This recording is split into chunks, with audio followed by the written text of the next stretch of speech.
महायुतीचे विद्यार्थी तुम्हाला भेटायला आलेले आहे, काल मोर्चात पण होते. सारथीला निधी मिळतोय, अर्थमंत्री अजितदादा सारथीला निधी देतात, परंतु इकडे निधी मिळत नाही महायुतीला, अशा तक्रारी आहेत. काय सांगणार? नाही, मी आजच मुख्यमंत्र्यांना पत्र पाठवून खरं तर पाठवून ही सगळी माहिती त्यांच्या कानावर घालणार आहे. अजित पवार हे ओबीसीशी का दुजाभाव करतात याचं उत्तर आम्हाला मिळत नाही. कारण त्यांच्या फायनान्स विभागाकडे ती फाईल गेले कित्येक दिवस पडून आहे.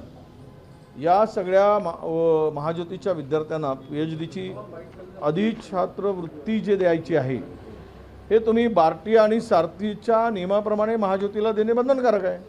कारण तुमचा तो 24 जुलै 2024च्या निर्णयानुसार सगळ्या संस्थांना समान धोरण लागू केलं आहे आणि 11 ऑक्टोबर 2024ला हे जे महाज्योती किंवा सारथी आणि बार्टीप्रमाणे या सर्व विद्यार्थ्यांना समान नियम नोंदणीपासून त्यांना PhDच्या विद्यार्थ्यांना अधिछात्रवृत्ती देणं बंधनकारक आहे.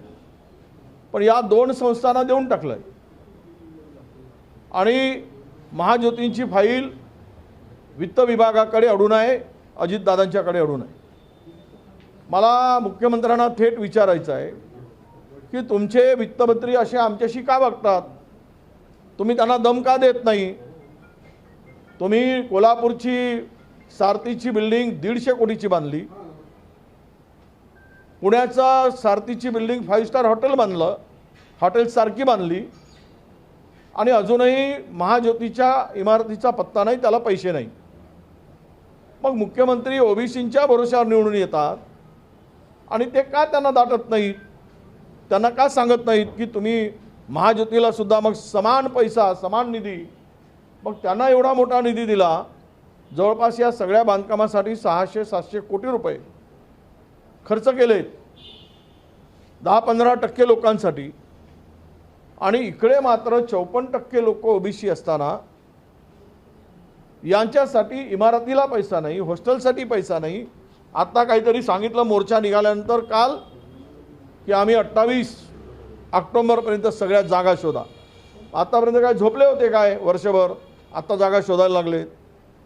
म्हणून मी मुख्यमंत्री महोदयांना पत्र लिहून सांगणार आहे की ज्याप्रमाणे बार्टी आणि सारथीला तुम्ही नोंदणी दिनांकापासून त्या विद्यार्थ्यांना स्टायपंड दिलात, त्याचप्रमाणे ओबीसीच्या विद्यार्थ्यांना महाज्योतीला सुद्धा द्या.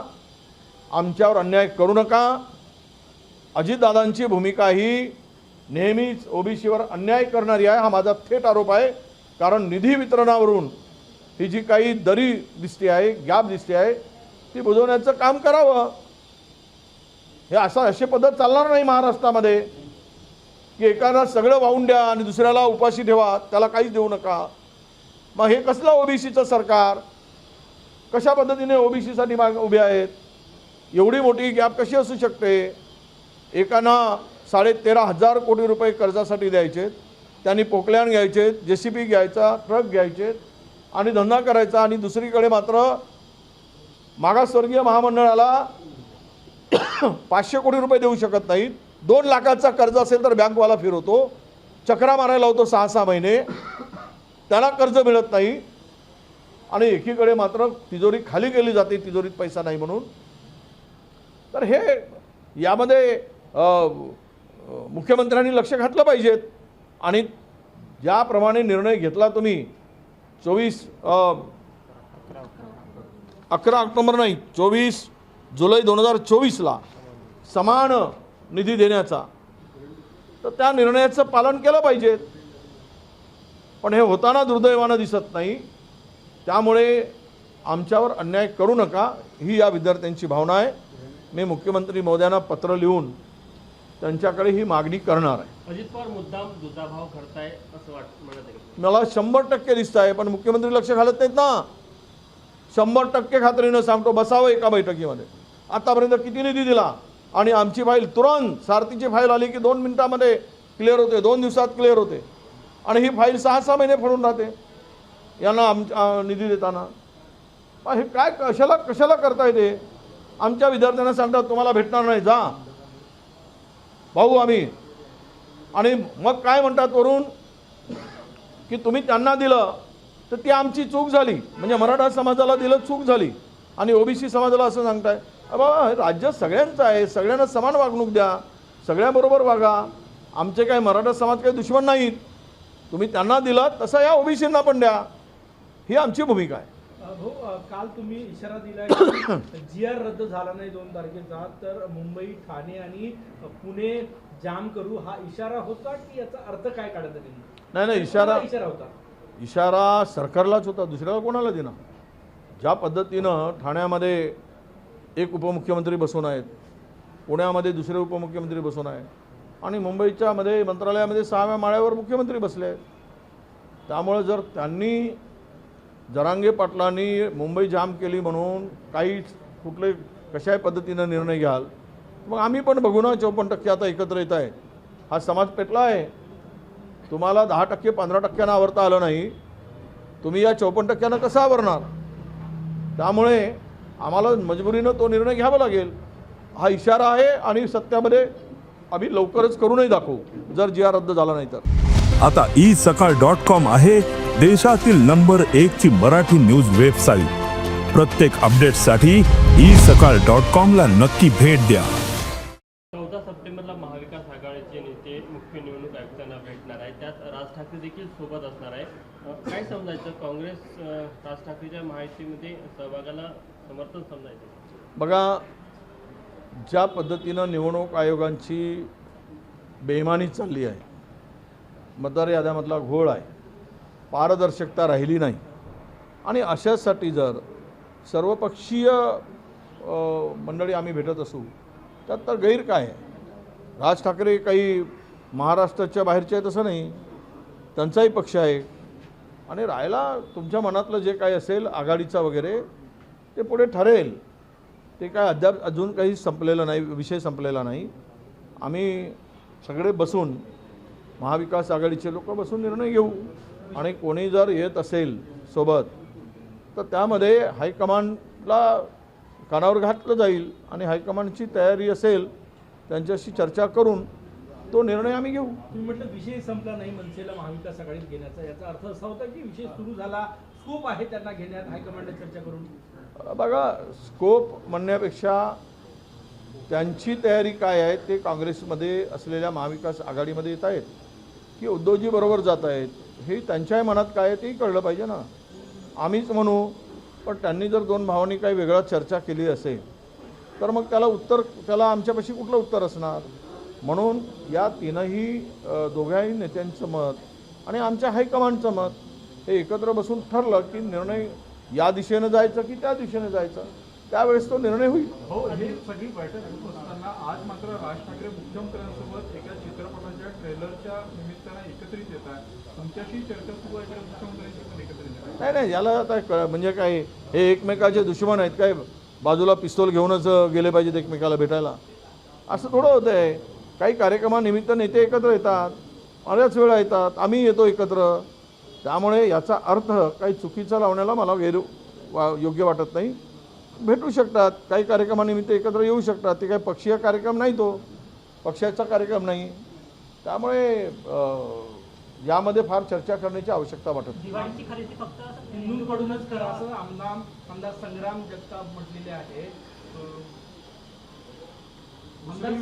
मी ऐकलं आहे ते. आता अजित पवारांनी त्यांना नोटीस पाठवतो म्हणत आहेत. त्याच्या मानगुटीवर सध्या हिंदुत्वाचं भूत बसलेलं आहे आणि तो भूत सध्या त्याला वाटतं की मला पुढची माझी स्वप्न पूर्ण करतील, मला मग मंत्री करतील, मला मोठे खाती देतील, मला मुख्यमंत्री करतील, असा त्याचा गोड गैरसमज झालेला दिसतो हिंदुत्वाचा नारा देऊन. आणि अशा प्रकारे विष कालवण्याचं काम तो करतो आहे. राहतो राष्ट्रवादीमध्ये, भूमिका भाजपची मांडतो. यांच्यावर आम्ही कोर्टात जाणार आहोत अशा वक्तव्यावर.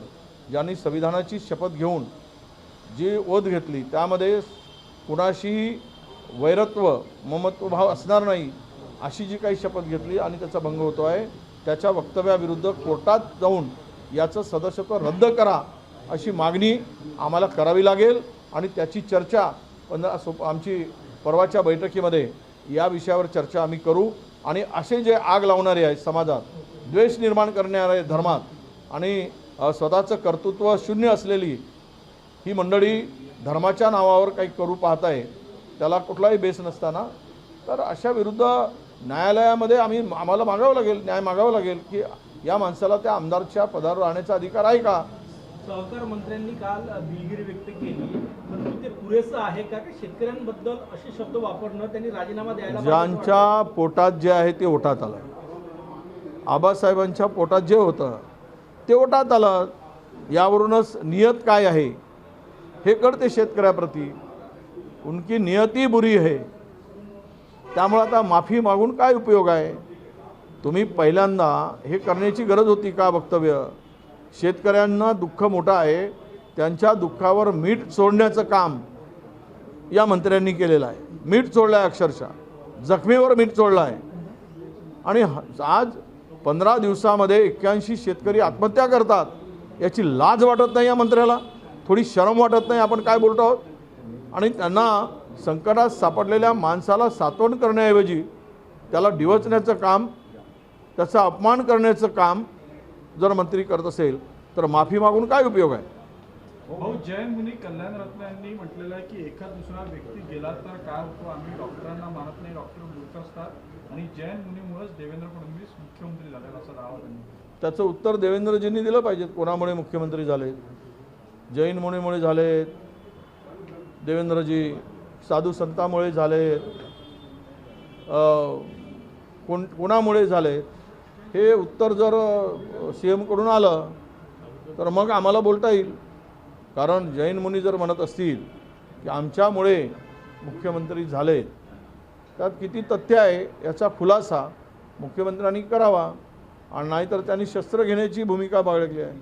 आता जैन जर शस्त्र घ्यायला लागले तर त्याचे वाईट परिणाम होतात की चांगले परिणाम होतात, ते किती लोकांचा जीव घेतात शस्त्र घेऊन, हेही मुख्यमंत्र्यांनी सांगितलं पाहिजे. म्हणजे प्राण्यांच्या रक्षण करताना माणसाचा जीव घेण्याची भूमिका जैन मुनी जर बोलत असतील तर मला वाटतं की राज्यामध्ये काय धांदली चालली आहे. म्हणजे कुणाचा पायपोस कुणाच्या पायात नाही अशी जे काही भूमिका राज्यामध्ये आहे ते काय म्हणजे गोंधळ, सावळा गोंधळ ज्याला म्हणतो, गोंधळाची स्थिती सर्व पसरलेली आहे. आणि म्हणूनच अशा प्रकारचे प्रश्न उपस्थित केले जात आहेत. हो, निलेश घायवळवरून माझं राजकीय करिअर संपवण्याचा प्रयत्न केला जात असल्याचं योगेश कदमांचं म्हणणं आहे. छोटी मोठी वादळ आली तरी पर्वत हलत नाही असं ते म्हणतात आणि मुख्यमंत्र्यांनी देखील त्यांची पाठराखणी करायच लागणार. आता गुंडांना जर प्रमाणपत्र दिलं किंवा लायसन्स मिळालं तर कोणते मुख्यमंत्री समर्थन करतील. कोणीच करत नाही आत्तापर्यंत. त्यामुळे त्यांनी कोणाच्या इशाऱ्यावर दिलं तर तो एक मोठा माणूस कोण आहे, तो नगर जिल्ह्यातील आहे, तो सुद्धा एका मोठ्या खुर्चीवर बसलेला असं मी म्हणतो, त्याच्या म्हणण्यानुसार दिल्याची माहिती आहे. तर तो कोण आहे त्याचं नाव त्यांनी घ्यावं. जी काही त्यांनी ते आता प्रमाणपत्र त्याला लायसन्स मिळालंच नाही पिस्तूलचं, शस्त्र परवाना, तर मग ते मिळालं आहे तो डुप्लिकेट आहे का, त्यांनी बाळगलं कसं, आहेच त्याच्याकडे परवाना, पण त्यावर जी सही केली तर कोणाच्या म्हणण्यावर केली त्याचं नाव घ्यायला हे का घाबरत आहेत योगेश कदम.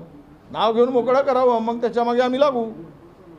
भाऊ, सुधीर मुनगंटीवार यांच्या दिल्लीच्या वाऱ्या वाढलेल्या आहे. अमित शहा सोबत सलग दुसरी भेट त्यांची होत आहे.